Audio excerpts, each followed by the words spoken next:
Hello and welcome to the Accendo Traders Group. This is our weekend wrap-up trading plan for January 23rd, 2010. Our website is blog.accendotraders.com, where we put together effective video technical knowledge trading plans on a daily basis. Putting together a trade plan keeps you abreast of what's coming to the market and helps you stay on the right side of your trades. And it also allows you to stay focused and disciplined, which will cut down on your research time so that you can spend time with your family. So, the week that was, huh? There you go. Dow down 400, S&P down 44, and the Nasdaq down 82. And just that quickly, we are now down for the year. And the only thing, if you want to go with stereotypical historical information, a lot of people believe as January goes, so goes the year. So this last week in January certainly could have some psychological impact on the market. So what caused this week to be what it was? Why were we down so much? Well, we had some overseas concerns trying to hold their banks to stop lending for the rest of the month. We also had some financial regulation introduced Thursday, and we had some sell the news with some of the earnings. All of our sectors ended negatively this week. It was the worst weekly performance since October 2009, and the economic data had a little impact this week, but that's what we talked about last week for you guys. And of course, overall earnings did move the market a little bit. They were better than expected. This was the week of the banks. We had Citigroup come in line, Bank of America missed, Morgan Stanley missed, Wells Fargo beat, and that was Thursday. But overall, with Thursday, we also had the new proposed financial regulations and the uncertainty that that's causing. It's not necessarily the regulation as far as the uncertainty. So this week, we also had Google, and Google did have better than expected earnings, but once again, the overdraft of the financial regulation concerns took our market down on Friday. We'll look more at that as we pull up the charts. You can see this week we do have the FOMC. Maybe they'll say something positive on Wednesday that will renew buying interest. And you'll see when we look at the charts that where we potentially could go one way or the other. So Wednesday could have some impact. But also, as we go into Monday, we do have Apple after the close. We do have some companies, Amazon's certainly can move the market.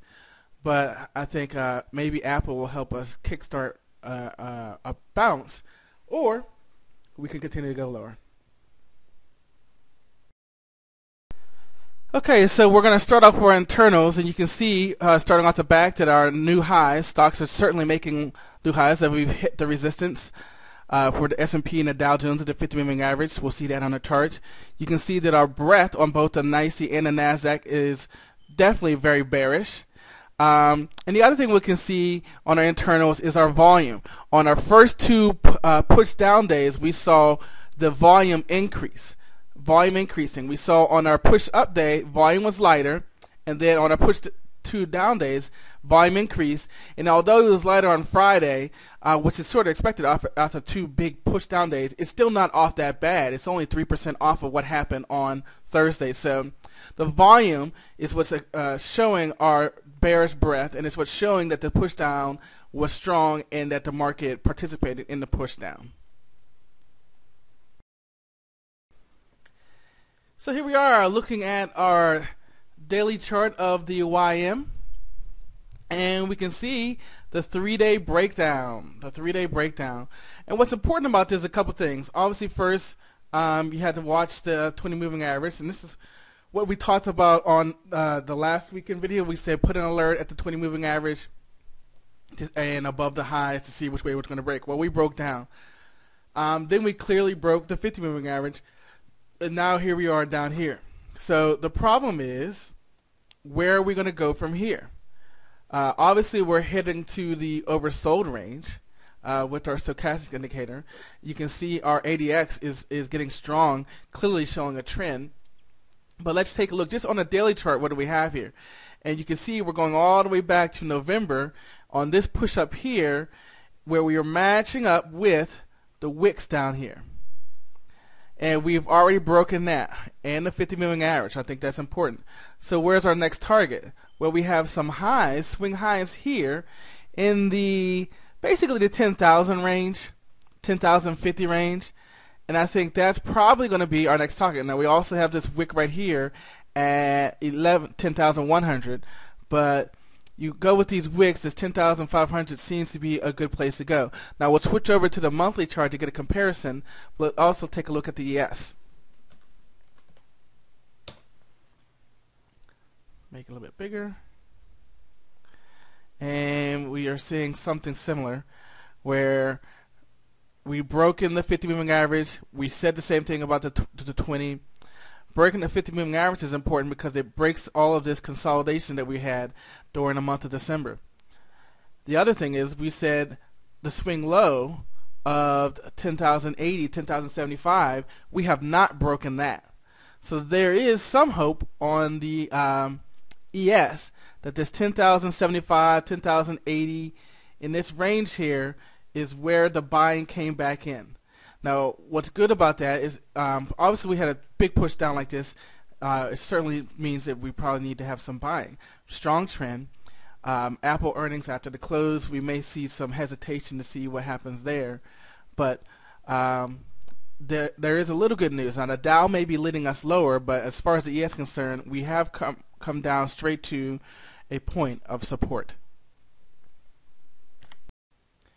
With the ES and switching over to the monthly chart, where we try to find our breaks, one way is we can probably go right in here and we can see a 10,020 target, but also, you know, on our push down we had no breaks, so with that 10,020 we might have to come all the way down here to 965 right below that if we don't stop at this 10,020 range. Let's take a look at the YM on the monthly, and here we found the resistance of the 50 moving average pushing down.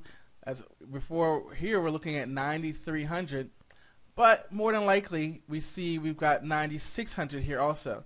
So our monthly charts are giving us a different target than our daily charts. One thing to look at as we look at the Dow Jones is where we come down at. Now remember we said we broke the support of this consolidation range here that was basically the months of November and December. And we talked about going down to this swing high here.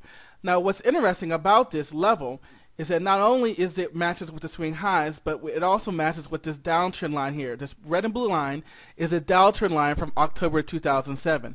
And it puts us right about 10,100, 10,150.